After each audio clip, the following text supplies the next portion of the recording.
Yeah, thank you so much for actually spending time with me.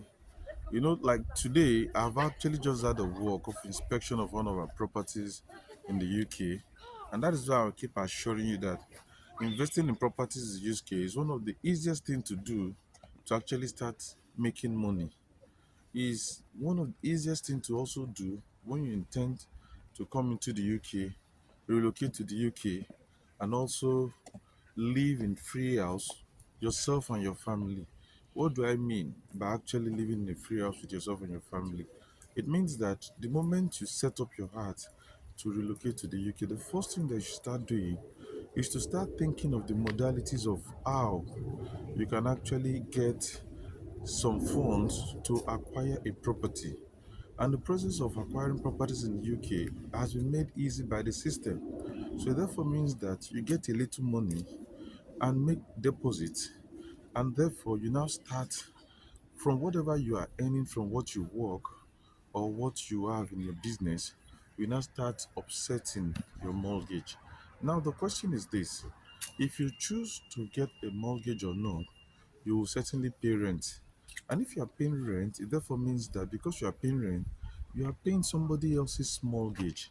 Is that not stupid of you to have moved into the UK? And if you have the means, you rather don't do it, but you not start paying somebody else's mortgage. Why not take the step, move into the UK with proper plan and strategy, and start paying your own mortgage? Now, the question that people would ask me is this: if you come into the UK and start paying your mortgage, you are probably taking up more financial burdens on yourself. But no, that is not the case if you have a business mindset like I do. If you have a business mindset like I do, you are not taking up extra financial burden because with or without the mortgage, you must live in a place. And because you must live in a place, you will definitely be paying somebody else's mortgage. And that money that you are paying is not going to come back to you in any form whatsoever. But if you take up your mortgage straight up, you'll be living in a free house because yes, you are paying mortgage, but you are paying an equity of your interest in the mortgage.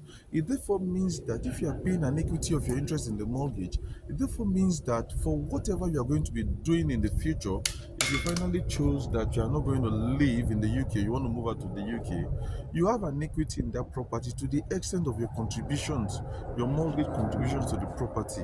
And that gives you a very, very fair advantage of pulling out whatever you have in the equity and probably remortgaging the property.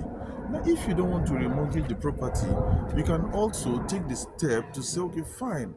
Now I've paid this amount. You take out your equity from there and you go buy a new property and also make that deposit in new property and put in a tenant in the new property.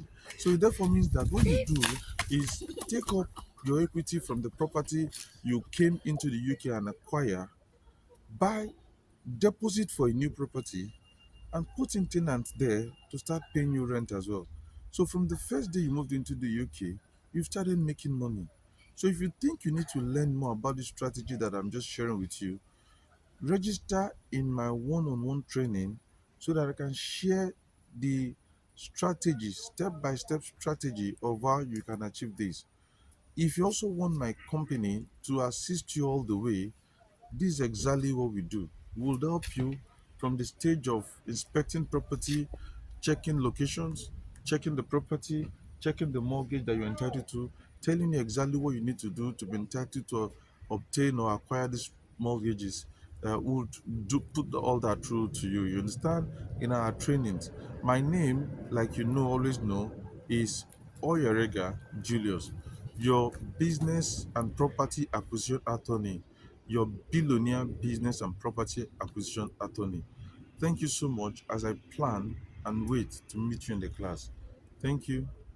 Renting versus buying in 2025, what actually makes more sense? Let's take a look at some figures and projections based on the next 30 years. So let's start off with buying a house. The average UK house price in 2025 is £290,000. So if we were to put down a 10% deposit, £29,000, we would now need a mortgage of £261,000. And based on predictions and forecasts, the average mortgage rate of the next 30 years will be 4.5%, meaning our monthly mortgage payments will be £1,320. This means means that in total, our monthly mortgage payments over 30 years will be £475,000. And of course, there's maintenance costs when you own a property. And on average, that comes to £2,000 per year, meaning we have an additional outlay of another £60,000 being a homeowner. This now brings our total outlay to £535,000 to purchase the average UK property over the next 30 years. However, the house value when we get to 2055 and we've paid off our mortgage and we own 100% of that property, our property, based on a 3% annual growth, will be £700,000. So now let's take a look at renting. The average rent in 2025 is £1,200. The projected rental cost when we get to 2055 is £3,400 per month, meaning our average rent over a 30-year term is £2,100 per month. That means our total outlay as a renter in the next 30 years is £756,000. And when we get to 2055, we do not own an asset, which means we are now minus £756,000. Once we compare that to the net position of those of you that are buying, our total money spent, like mentioned, was £535,000, but we now have an asset worth 700k, meaning our net position is we're positive £165,000. Of course, to make this fair, we need to look at the initial cost. If those of you that are renting put in £29,000 into a high interest savings account for 30 years, gave you an annual return of 10%, your £29,000 would now be worth £575,000. However, to keep this comparison fair, if we compare the average monthly mortgage cost to the average rental cost, those who have a mortgage will be on average £614 per month better off. So if those of you that have a mortgage were to put that £614 per month into the same 10% interest account, over 30 years, you would have £1.38 million. And that's on top of the already net positive £165,000 that we've got from being a home buyer. But of course, there are some advantages to renting. For one, you're not responsible for the maintenance cost of the building. That's down to your landlord. And number two, typically, renters do have more flexibility when it comes to leaving their current property and moving on to a new one. But what do you guys think? What makes most financial sense for you and your situation? Is it renting or buying? Let me know what